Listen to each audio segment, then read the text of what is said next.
Hi friends, welcome to Renna சமையல். இன்றைக்கி என்ன சமையல் பார்க்க போகிறோன்னா, ரொம்ப சுவையான எளிமையான முறையில் செய்யக்கூடிய வாழைக்காய் வறுவல் தான் பார்க்க போகிறோம். தயிர் சாதம், சாம்பார் சாதம், ரச சாதத்துக்கெல்லாம் ரொம்ப சுவையாக இருக்கும். எளிமையான முறையில் செய்யக்கூடிய இந்த வாழைக்காய் வறுவலை ரொம்ப சுவையாக எப்படி செய்கிறதுன்னு வாங்க பார்த்துடலாம். வாழைக்காய் வறுவல் பண்ணுறதுக்கு எண்ணெய் சேர்த்துடலாம்.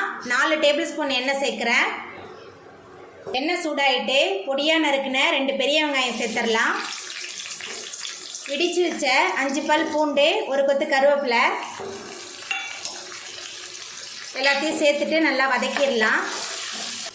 பூண்டு தோலோட தான் தட்டி வச்சுருக்கேன். நல்ல மணமாக இருக்கும் இந்த வாழைக்காய் வறுவலுக்கு பூண்டை தோலோட தட்டி போடுறது.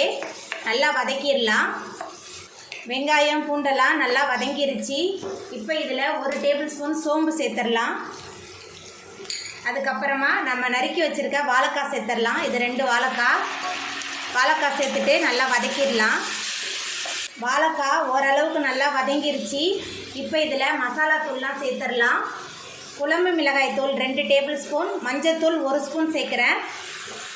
அதுக்கப்புறமா வறுவலுக்கு தேவையான அளவுக்கு உப்பு சேர்த்துட்டு நல்லா வதக்கிடலாம். சேர்த்துட்டு நல்லா வதக்கியாச்சு. மசாலா தூள்லாம் வாழைக்காயோட சேர்ந்து நல்லா கலந்துருச்சு.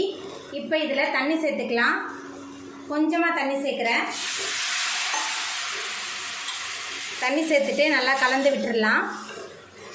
தண்ணி சேர்த்துட்டு நல்லா கலந்தாச்சு. அடுப்பை மிதமான தணலில் வச்சு நல்லா கலந்து விட்டுக்கிட்டே இருக்கலாம்.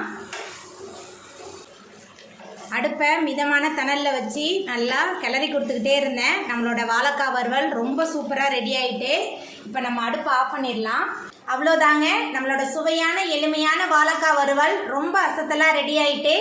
நீங்களும் இந்த சுவையான வாழைக்காய் வறுவலை உங்கள் வீட்டில் செஞ்சு பாருங்கள். இந்த வீடியோ உங்களுக்கு பிடிச்சிருந்தா லைக் பண்ணுங்கள், ஷேர் பண்ணுங்கள், கமெண்ட் பண்ணுங்கள், சப்ஸ்கிரைப் பண்ணுங்கள். அப்படியே பக்கத்தில் உள்ள பெல் பட்டனை கிளிக் பண்ணிடுங்க. நன்றி.